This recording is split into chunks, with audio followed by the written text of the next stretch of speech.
Welcome to this week's edition of Taiwan Outlook. Joining us today is Legislator Justice Chou, and he is the convener and member of the Foreign Relations Committee of the Legislator Yuan. Legislator Chou, welcome to our program. Thank you for your invitation, Professor Low. As we know that Taiwan's diplomatic situation in the world is very unique, and the role of the Parliament is very important in supporting Taiwan's diplomatic, strategies all over the world. What do you define the role of the Legislature in our diplomacy? Declaration of the war. No, I'm just kidding you. Well, it's very simple. We just try to control the budget of the Foreign Affairs Ministry, and try to maintain a good relationship with some either have the diplomatic relationship or not, the countries in the world. Most importantly, we're still trying to organize the group to visit different countries, different congress, or the different overseas Taiwanese group. That's right. And so far, I have been served as the LY members in Foreign Affairs Committee for like 2.5 years. That's right. And I'm very honored, to have this role in the Foreign Affairs Committee and do something special for the Taiwan's diplomatic affairs. But as we know that the Foreign Relations Committee is not a very popular committee in the LY. Yeah, exactly. And most lawmakers tend to be, having fun in other committees, trying to get publicity and the media coverage. You know everything there in the LY, right. yes. What made you decide to stay in the Foreign Relations Committee? I can say interest. Since I was very, very young, I dreamed about, being a diplomat when I grew up. But unfortunately, this kind of a dream doesn't come true in my whole life. But after getting involved in the politics, and I choosing something interesting for my my deep heart, not only for the re-election issues. I hope I can do something for like a very, very short 3 years commitment to the politics. So I want to get back to my original idea. I want to do something for the foreign affairs.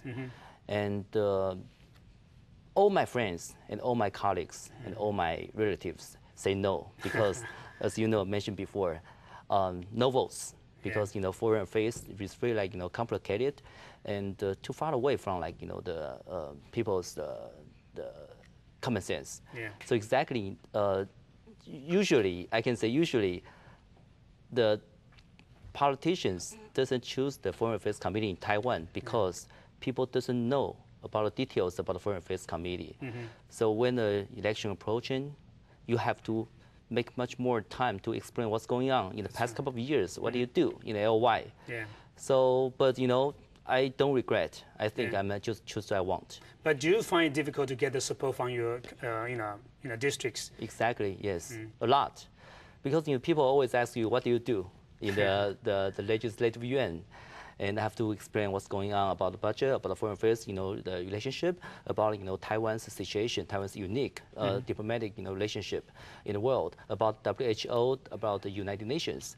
But this kind of stuff is very hard for me to explain the whole story for past couple of decades until the future to the ordinary people in our district. So it's hard, and according to the history, the record is not very good. The record is not very good. Too many the very experienced legislators, they failed in the election because of their interest or their special expertise is not very, very close to the ordinary people's mind. But you still insist on serving this country by staying in the Foreign Relations Committee. For me, I'm not sure how long I can stay in the LY because the election is approaching the end of the year, and I will do my best to run for the campaign again just like 3 years ago. But I don't know because this is my first term, and I hope I can win again. But, I'm a young guy. Compared to other colleagues in LY, I'm still young. I think I can do something tryouts then. That's right. And as we know that there shouldn't be any partisan views in terms of foreign policy and diplomacies. But looking back the past 2 years, do you see any partisan bickerings or struggles in terms of our foreign policies? Exactly. Taiwan's situation is getting much more difficult because of the mainland China's threat, mainland China's block. And so that's why we have to choose some much more practical way. We try to get back to the United Nations. And we discuss the names, discuss the process, discuss the how to to get more friendship from the world, from other countries, and to give their the support in the annual meetings. Yeah. And on the other hand, WHO, we talk about the virus doesn't have any boundaries, to all the international friends, to give us a support. Say we are not supposedly expelled from the real world. That's right. Especially for the WHO, the World Health Organizations. So we did every best to try to get Taiwan back to the real international stage. Yeah. But mainland China is still doing all the kinds of effort try to block Taiwan's surviving situation. So that's why we always discuss that with the Foreign Affairs Ministry or discuss with my colleagues in LY. Yeah. What's the best way to help Taiwan, to help Republic of China, help all the citizens here in the island can breathe the fresh air in the world.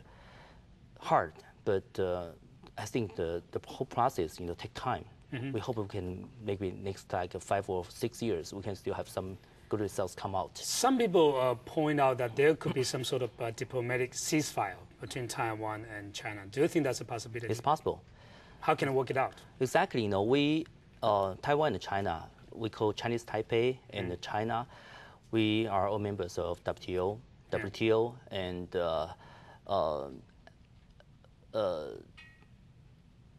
Olympic Games. Yeah. And last year's in Vietnam, the APEC. That's right. I was in Vietnam, in Hanoi, with mainland China group. Yeah. And we hope we can have some bilateral meetings, between Taiwan and China. I think this is the first time ever I proposed this idea to the Ministry of the Foreign Affairs. Why not? We just have the bilateral meetings with mainland China. We discuss how to negotiate, how to organize a space for mainland for Taiwan together. I think all the international diplomatic relationship goes through the whole process of negotiations, of something like a discussion. But we just block our door to mainland China, which I think is not wise enough, because we know they are our enemy. We know they try to block us all the spaces in the national organizations, but we have to find ways to go. So that's why I say if we can sit down together and negotiate or discuss something, and we can say just throw the ball to their hands. But do you think that Beijing is ready to sit down to talk to Taiwan in terms of Taiwan's diplomatic space? As the LY members from opposition camp, I did have 2 times experience, to visit Beijing government, and I used to have some ideas about how to negotiate to have the space for Taiwan's diplomatic relationship to Beijing government, and I think their response is quite positive. But I don't have the authority, I cannot represent the government to discuss those things. But I passed this idea to the ministry, and they say, why not? We can use international stage, something like the Olympics or WTO or APEC, anything. Just we have to do it, or we try to find some ways to do it. Okay, but how about Taiwan's participation in many intergovernmental international organizations? Is that a possibility? So far, it's very hard, but I think nothing is impossible. Okay. We'll have to try. And Olympics, 20 years ago, we never think about we can get back to Olympics games. That's right. Until we used Chinese Taipei. But that's a non-governmental one, right? It's not. It's NGO, but you have to go through the NGO process first, and then you have the chance to make more friends and ask them to help you to get your space back. Yeah. That's very practical ways. Yeah. How about maintaining diplomatic ties with our Central Caribbean, Central American countries, and so on? There have been some discussions about whether we should keep a certain number of diplomatic allies at all costs, including spend more money and so on. What's your view on that? The numbers, the digits, I think it's a myth. I don't think it's a good idea and always talk about the members. For me, honestly, 24, 25, and 10 and 11, for me, is nothing, no meanings. We think, the very practical relationship, or we can work together, or we can benefit to each other, or we can do something together, the same project for the world. for the children, for the world peace, everything Taiwan can play an important role. I think that's much more important than the digits myth. Yeah. So I think, as you know, that lots of like scandals happened in the past couple of years for the Caribbean countries, Central America, because Taiwan donate, Taiwan give them money for helping the government to run for the campaign and win the campaign. Yeah. And as the national leader and go through the much more negotiations about on the table scandals, which I don't agree with that. Okay. But this is the practical way to make friends. Yeah. But if you can only make friends to the certain countries, which I don't think is wise enough. So Taiwan chose to maintain a good relationship with United States, with the United Kingdom, with France. I think that's the wise way. But how to make their support, I think that's much more important things. Not only just for the donate money to make friends from the. But isn't that true that those countries are also countries who raise their hand supporting Taiwan's participation in the WHO? Yeah, but it's failed, right? That's right. So it's failed. So you have to try the other ways. So if you just okay, this year we have 10 countries raise their hands to support us. Next year, 12 hands. Are you satisfied? You're not. Yeah. Because only 2 more countries. We need real getting to the WHO. We really want to the Taiwanese citizens, the whole countrymen, can get their right back. So only digits, only the certain countries can raise their hands year by year. No use. So that's why I always urge in LY when I question the Minister of the Foreign Affairs, I question think something else. Think something else. Do you think our government is creative enough in thinking about some new approaches in conducting our diplomacy? They are very practical. They are trying at their efforts, and I have to say something very honestly. Compared to all the government staff, I think the staff, the officers in the Ministry of Foreign Affairs is #1 in the country. They're doing very, very hard. Yeah. They work very, very hard. But if they always follow the old philosophy, no progress. Yeah. How about the budgets for the Ministry of Foreign Affairs? Do you think that Taiwan is beginning to have diminishing resources available for diplomacy? I think so. That's why I say budget is very important for foreign affairs, the ministry. So that's why I always say money helpful for us to make friends. But if you only use money, or use the money as your only one source, the past couple of decades experience prove everything. Yeah. You are doing something different. That's right. You have to do something. So that's why I say use the Taiwan source. Taiwan source, what's Taiwan source? Diplomatic achievement, economy efforts. Yeah. We have to use these Taiwan's achievement and to say something special to the world, to make as many friends as we can. As we know that Taiwan also provide assistance to other countries, skills, technologies, and so on. Do you think that Taiwan is doing a good job in terms of giving foreign aid to other countries? Terrific. I've been visit different countries which we have send troops to there, either agricultural ones or health ones, doctors.